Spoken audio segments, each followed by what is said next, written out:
Good morning, boys and girls. It's a Wednesday morning.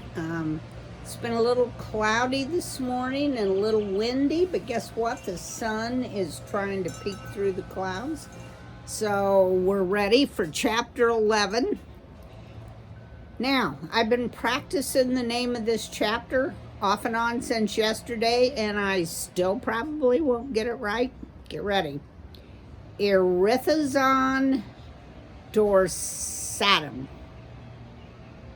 I'm going to show it to you. I'll give you a chance to look at it. You can practice it. You can see what you can come up with. I don't know what that is. Do you know what that is? We'll see. Chapter 11. In the obscure murk of the log's interior, Poppy crouched tensely, slouching slowly out of the dark came a flat-faced beast with a blunt black snout and fierce grizzled whiskers. Its eyes were heavily lidded as though it had just awakened. The creature moved ponderously with a waddle and rattle. Its stench was powerful enough to make Poppy clamp a paw over her nose. It stunk. Didn't smell good. The moment the animal caught sight of her, it came to a clumsy stop and blinked. "What the bee's butt are you doing here, furball?" it snarled. Poppy, wishing she knew what kind of animal she was facing, could only whisper, "It's just me, sir." "The name is Erith," the animal snapped. "Erythazon dorsatum. But I just get called Erith. What's more, I am a grump and you just woke me up, so don't try to slick me down with slug slop." Whatever that means. "I'm truly sorry I woke you, Mr. Erith," Poppy said. "What are those things on your head?" the beast growled. "Flat balloons or ears?" "The name is Erith. E-R-E-T-H, and stop your barking." "Please, Erith, it's not me barking." "Then who the frog flip is making that racket?" "It's a fox at the entrance to the log." "Some idiot friend of yours?" "No, sir, not my friend." "Who's the dung beetle bit are you, anyway?" Erith suddenly demanded. "You're so small I can hardly see you." Oh my. I think a fire truck just went by. "I'm a deer mouse, a girl deer mouse. I didn't ask what you are. I don't give bugs bathwater about that. I ask your name." "Poppy." "Poppy? What kind of idiotic name is that? Please, it's a family tradition. We're named after flowers and fruits." "Erythazon dorsatum is my name. It's a Latin name. But you kids don't learn Latin anymore, do you?" "I don't know what Latin is, sir. I mean, Erith." The beast sniffed loudly. "The whole forest is full of idiots, like that fox." During this conversation, the fox had continued to bark and whine, occasionally even digging furiously at the log entrance. "Pop, fop, snop," Erith cried, "or whatever your idiot name is. Would you tell that fox to shut up? It's Poppy. And if I tell him, I don't think he will. Why not? He wants to eat me, Poppy said faintly. Eat you? Yes. Jerk, Erith said scornfully. But then all meat eaters are jerks. Ever notice that? I mean, did you ever meet a meat eater who wasn't loud and aggressive? Did you? Never mind. Just get out of here and leave me alone. I can't, Poppy cried. And here's a picture of Poppy in the middle of Fox and Erith. And we don't really know what Erith is yet.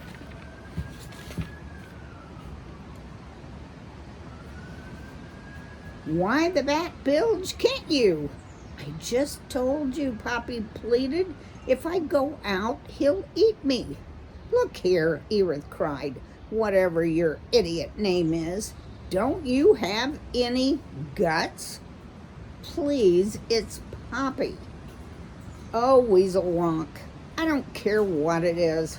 All I'm saying is, if a creature can't take care of himself, he has no business sneaking into my house, waking up an old coot like me in the middle of the day and asking for my help. I never asked for your help, an exasperated Poppy replied. Can't you understand anything? That fox chased me. Do you think I like being in here? It stinks. Erith blinked. Oh, all right, he growled. I suppose I better talk some sense into that meat mauler. Just get out of my way. He snarled as he began to waddle forward. It's your lookout, not mine. If you get pricked by one of my quills. Poppy's hearts clutched. Did you say quills? She stammered. Of course I said quills, Buzzball. Yes, but what? Poppy was dizzy with fear. Her knees shook. She found it hard to swallow. What are you? Don't you have eyes? Erith screeched. Or are those spots on your face buttons? I'm a porcupine. Porcupine? The word turned Poppy numb. She could hardly breathe. She could not think. Floppy or ploppy, Erith bellowed, will you get your flea-flicking self out of my way? Poppy dived against the pulpy wall of the log and squeezed herself flat to allow Erith room. Even so, as the porcupine waddled by, his quills raked across her belly like a rusty comb. Never, despite all she'd confronted, had Poppy been so terrified. Erith, however, continued to make his ponderous way toward the log's entrance, where the fox was still barking and yelping. Poppy felt sure that once the fox was disposed of, the prickly monster would turn on her. First he would shoot her with his quills. Next he would stab her. Then he would skewer her. Finally, he would chop her into tiny bits and eat her. For a moment, Poppy considered offering herself to the fox. If the choice was between being swallowed in one gulp or being tortured by this porcupine, surely death by fox would be preferable. Poppy stared into the darkness of the log. Perhaps there was an escape hole, but frozen by the terror of her predicament, she could not move. Instead, her eyes turned towards the entrance, certain she was about to witness some ghastly carnage. Sure enough, when Erith reached the log opening, Poppy heard him screech, Fox, you brain bag of bones! What's all this hullabaloo? Can't an old creature get some quiet in his own home? I'm sorry, Erith, Fox returned in a voice that was a bit sniveling. I didn't know you were here. Just trying to grab a mouse who ran into your place. A snack, nothing more. Not trying to bother you. No harm meant, just a midday nibble. Don't nag me about your nibbles, you nitwit, Erith bellowed. When I say get lost, I mean do it. Now, Erith, let's be. Fox did not finish the sentence. Instead, Poppy heard Erith cry, I said get Broomtail. This order was followed by a whack, a yelp of pain, and a frantic scramble of paws, concluding with a barking and whining that grew faint with amazing rapidity. Poppy was sure the fox was being devoured, but more frightening still, she saw the porcupine wheel about and start to waddle back down the log in her direction. Poppy panicked. She turned and fled towards her one hope of escape, the log's other end. The further into the log Poppy went, the more foul-smelling it became. Worse, she had increasing difficulty seeing where she was going. Sure enough, she slammed into the log's far end. There was no escape hole. Stunned and unsteady on her feet, heart beating so hard she was sure it would burst, a tearful Poppy turned to confront the porcupine. Her one remaining hope was to try and slip by the beast, though Poppy knew she risked a severe shredding. She was certain it was her only chance. Stop, slop, pop, or bebop, the porcupine cried. Where the snake sweat are you? Come out of there. Gasping for breath, Poppy braced herself against the rear wall of the log and got ready to bolt and die. Erith's face, grinning hideously, loomed out of the dark at her. Poppy, he cried, you wretched excuse for a runt. Why the devil are you hiding in my toilet? Wow, what an end to a chapter. No wonder it stunk back there. Let's see what the next chapter is, and time to make a prediction. What, oh my dear, what is going to happen to Poppy? Mr. Ocax has warned them of the terrible porcupines, and now poor little Poppy is face to face with one. Chapter 12, what Poppy learns. What do you think she's going to find out? Don't stab me, Poppy cried through chattering teeth. Don't kill me. Erith blinked. What? He said. Poppy staggered forward, fell to her knees, held up her paws, and bowed her head. Don't eat me, she implored.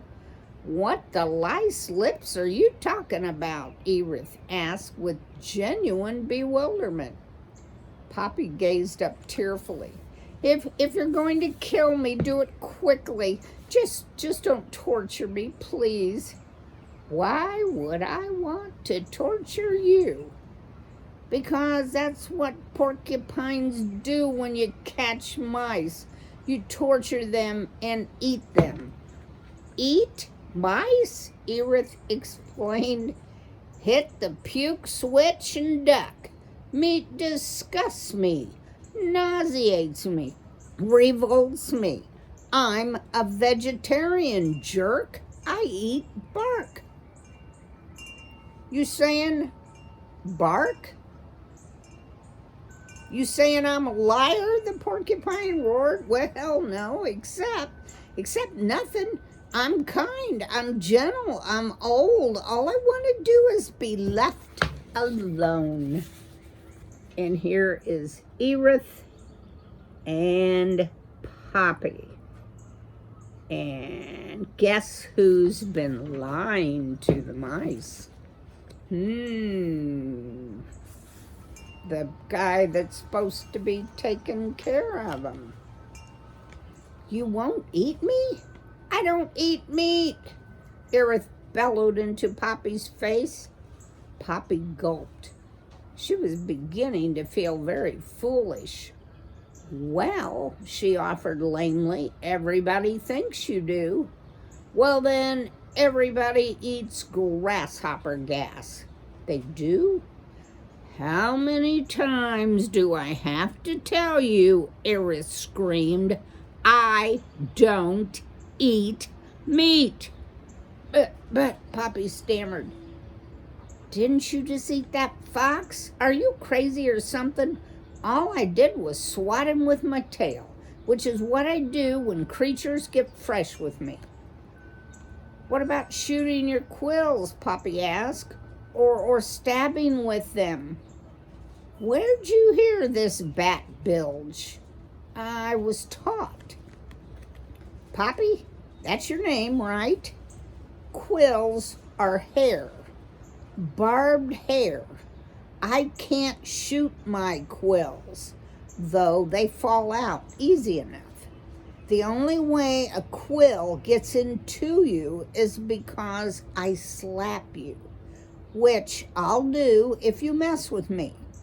Mind, when a quill gets into you, it swells. Flex your muscles to get it out, and the barb draws in deeper. Hurts like the red hots. Want to see for yourself? No, please. I believe you, Poppy cried. I just didn't know that. I am really sorry. Probably isn't your fault, Erith grumbled in a somewhat aftertone. I suppose you get taught that garbage in school. We go to school at home, Poppy exclaimed. Lectures and tests. Who's the worst class idiot who told you that porcupines eat mice? Poppy was about to say her parents when she suddenly realized something she hadn't thought of before. She began to speak, but fearful of saying the name, she held back. Well, demanded Erith, who? Poppy leaned forward. Mr. Okax, she whispered. Okax, Erith yelped. The great horned owl? Him? Poppy nodded. He told my parents, and they told us. Okax? Erith said, and he began to laugh. What's so funny? Demanded Poppy. Let me get this straight, Erith said. Okax told your folks that porcupines eat mice.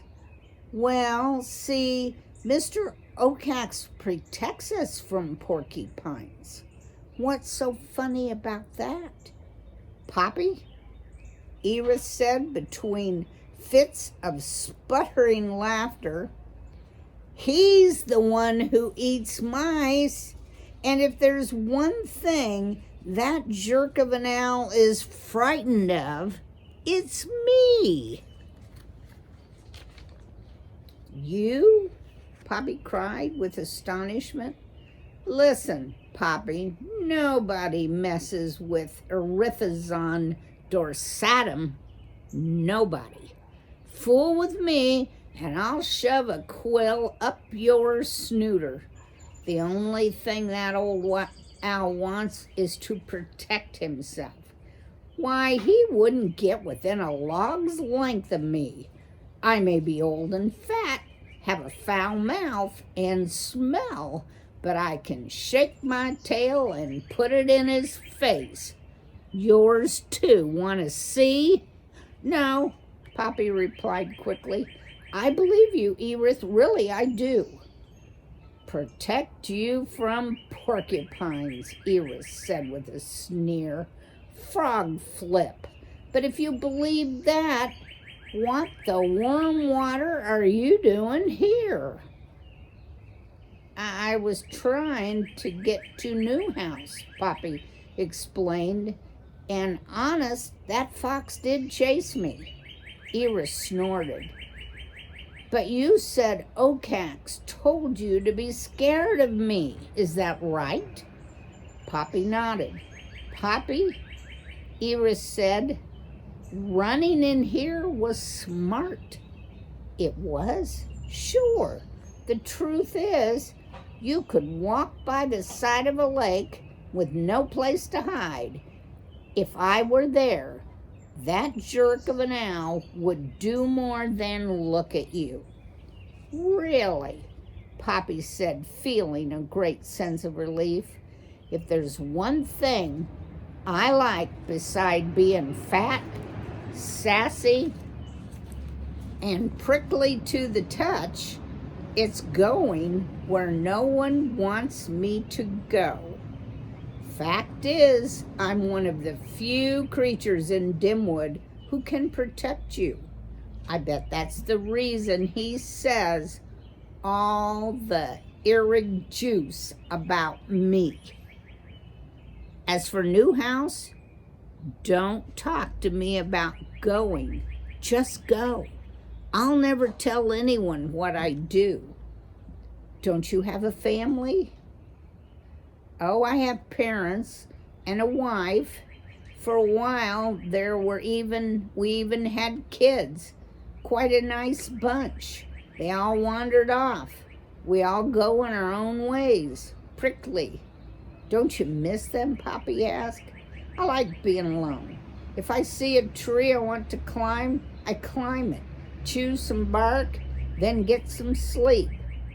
Isn't there anything in the world you love, really love? At the word love, the look on Erith's face turned dreamy. He sighed. Yes, he admitted, there is. Who is it? Not who, Poppy. Salt. I can't get enough of it. I'm mad for it. I'd die for it. It's because of my liver. Someone told me. I don't care. I love it. Rock salt, sea salt, sweat salt, any kind of salt. He licked his lips. Don't happen to have any on you, do you?